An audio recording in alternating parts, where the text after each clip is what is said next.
This is an even epidemic at the global level. The Russians successfully meddled in our democracy.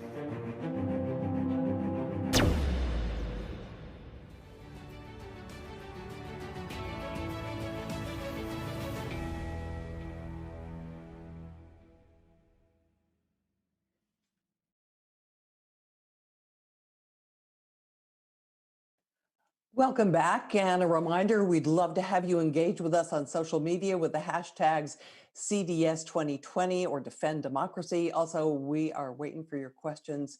You can get those to us through our virtual conference room or on social media. So in this discussion on democracy, it's important to get some ground truth. How do citizens feel about their governments? Are they living up to their expectations, particularly when it comes to democracy? What are their perceptions of the global world powers? And this year specifically, what do they think about governmental responses to the COVID-19 virus? Well, for the third year in a row, the Alliance of Democracy has partnered with Dalia Research to get some answers to those questions. It's now my honor to introduce the CEO of Dalia, Nico Jaspers, to tell us about this year's results. Nico, take it away. Thanks so much, Jeanne. I'm gonna share my screen with you guys so that you can. Thanks, Jeanne. Very nice, and it's a great honor to be speaking for the third time now, first time virtually, to all of you on the Democracy Perception Index this year. So quick. I can't go. Oh, there you go. Quick heads up on what this is. Every year now, for the third year in a row, we do what's probably the largest global studies on democracy. With the Alliance of Democracies, we do over 100,000 interviews across the world, across over 50 countries, representing roughly 3/4 of the world's population. This year, the data collection happened from April to the beginning of June, very recent data. And I'm going to briefly walk you through some of the highlights of this study. Overall, we've collected well over 2 million answers from these people. So there's an incredible amount of data that we have. We have it on our website. We can share it with you. So this is just really a snapshot of what we've done. I want to go into three different topics that we looked at this year. The first one is the state of democracy. This is kind of the tracking part that we do as part of this. The second one is a deeper look at US global influence on democracy around the world and how people perceive it. And the third one, as Jeanne mentioned, is on COVID-19, a few data points. So first question, how satisfied are people with democracy around the world? And what we measure here is how important people think democracy is, and then how they rate it in their own countries, to then calculate a gap which could indicate the pressure or the kind of dissatisfaction that people have in these different countries. Overall, we have about 4/5, almost 80% of the world thinking that democracy is important. This is similar to last year. And shows how much support there is across the world. I think there's not a single country where not a majority thinks that democracy is important, regardless of whether we as people in democracies are what are classified as non-democratic countries. When it comes to the satisfaction, though, you have only slightly over half of people being satisfied, right? So this is a 22% gap. And this is what we measure year on year. It's close to what it was last year, a small drop, which is good. The smaller the gap, obviously, the better it is. What's interesting, though, this is for all countries that we looked at.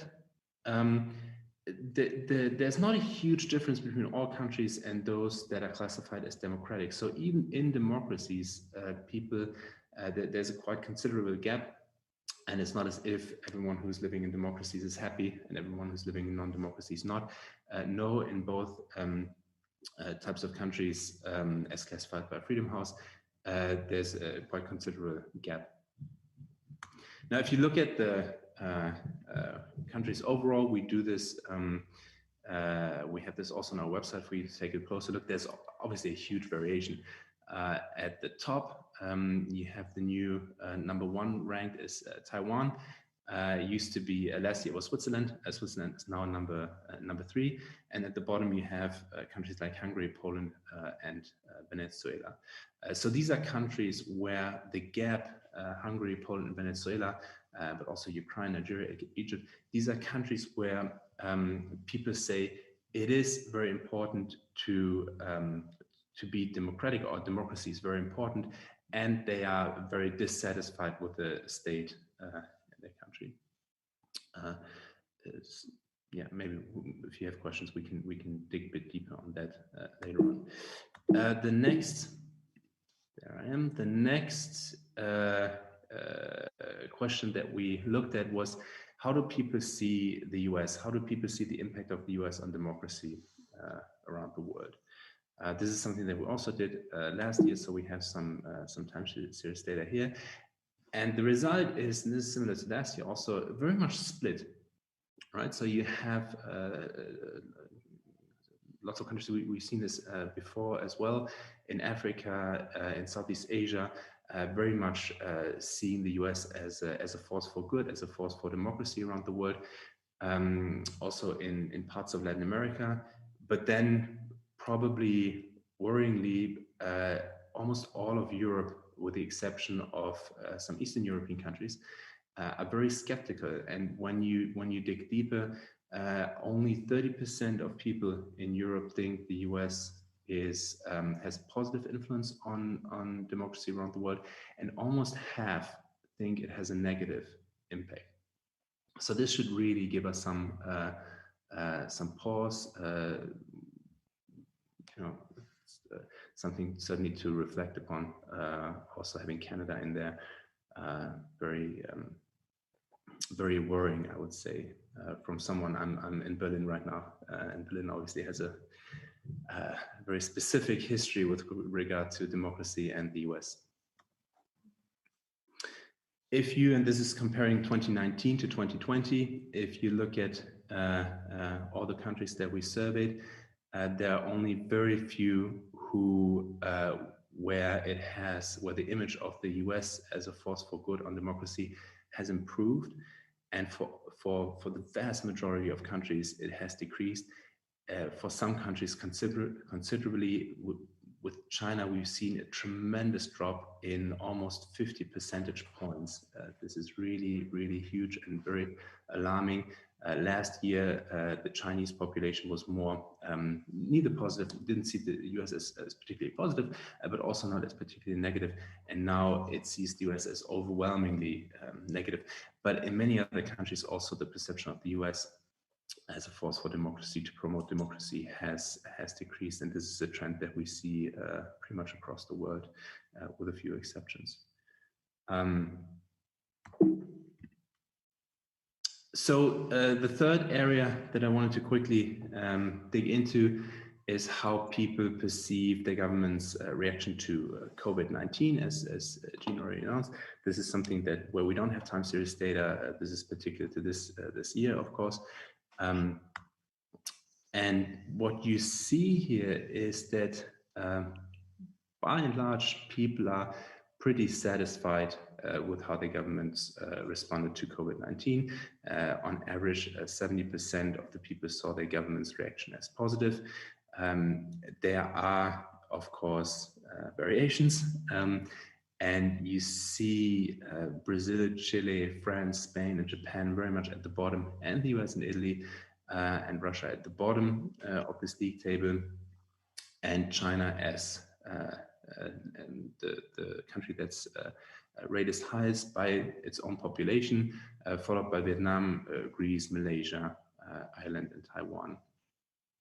So this is very interesting to see this huge variation.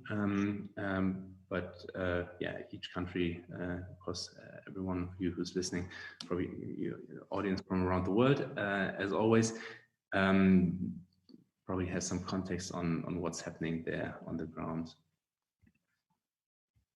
We then looked at, there's lots of kind of who's doing a better job, the US or China. So we asked people around the world who they think is doing a better job in fighting the COVID-19 crisis. And this chart gives you an idea of the different, how the countries see. In this sense, it's China. So the red dots are how the countries rate China. And you see that the Chinese think their government is doing an amazing job. But not only the Chinese, there are lots of other countries who also think the Chinese are doing an amazing job. You have 70% of people up to Spain, India, Portugal think the US is China is doing a great job, and then you have some drop. And the most critical countries are Taiwan, South Korea, Japan, Denmark, and Australia, and Sweden, who are not as convinced that China did an amazing job. Now, we did the same for the US, and it's very much more scattered and lower. And then we calculated, which you can see here, the difference. And what you see really is that there's a huge a gap in how countries around the world perceive the US and the Chinese response. In fact, there are only two countries that think the US has done a better job than China, and these are the US itself and Japan. So that's quite interesting. Also interesting here is just the difference between of Chinese citizens, how they see China and the US. So they score the US as the lowest of any country in the whole world. Only 11-12% of Chinese of the Chinese population says the US is doing a good job, whereas 96-97% of them say China is doing a good job. So this is a really huge difference there. So to finish off, a few conclusions that we took away from this. First one is there's still a big gap on between expectations on democracy and reality across the world. So this is something, it got a bit better than last time, but the gap is still sizable. So much work ahead for us. The world's perception of the US has deteriorated further, which is, I think, a very worrying thing. People are broadly satisfied with how their governments reacted, but there's great variation, and we have more data also on our website on what explains this variation. And finally, the populations in China and the US are drifting apart, and this is really something that should give us all lots of something that we really need to think about. It's not just that at the political level there are differences, but there's a dramatic shift in how the populations see each other, which is going to make it much more difficult to get people back together in the future. So that's it from us. Looking forward to the discussion. As I mentioned, you can find much more data on our website and have more granular analyses of this huge, massive data set there. Thank you.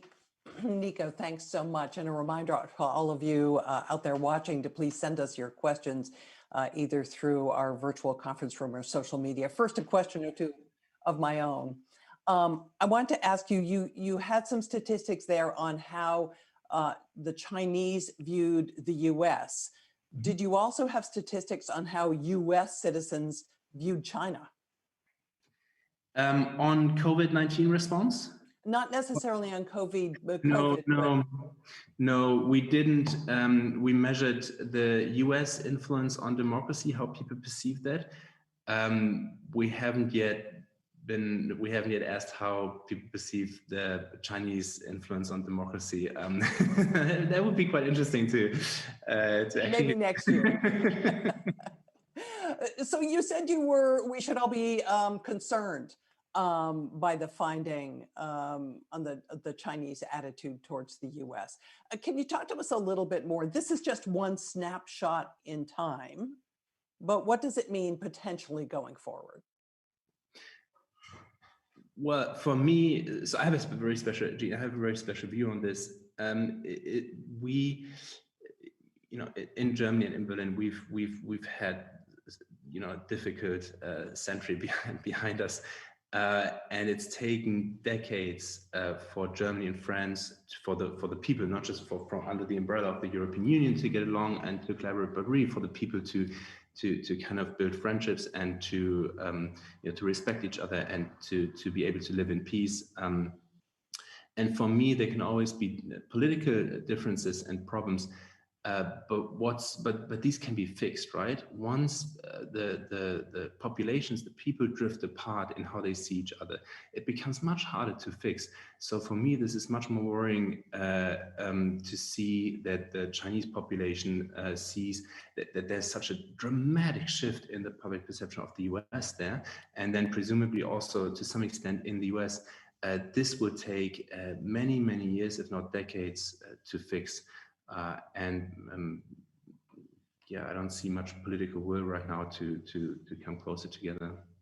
We have a question from our virtual conference room, and excuse me, I know I'm going to pronounce people's names improperly, so my apologies in advance for my lack of linguistic skills. But Wanda Santander from the conference room asks, how can you poll the Chinese people when it's an authoritarian system? Can we believe the numbers? Your response? Yes, so we go through a huge network of publishers and apps, also in China. It's not through any kind of government-regulated form, but we reach out to them directly on thousands of different websites to poll them. We have another question about methodology. This from Christian Peter Grant. He asked this question via Facebook. You must have interviewed the wrong group of people. The US is clearly the most free democracy. A comment rather than a question, but what's your response to that? Well, there's, let's say it in a diplomatic way, sometimes there's a difference in how people perceive themselves and how others perceive them. I sometimes have this with my wife too, in that I perceive how I act slightly different than how she perceives how I act sometimes. So maybe that's behind, that explains some of that. Another thing that you discussed was that overall attitudes towards the US and its leadership had deteriorated. Were there some places where attitudes toward the US actually improved rather than deteriorated? Yes, let me kind of quickly take a look at the chart. So we have in Pakistan, it improved.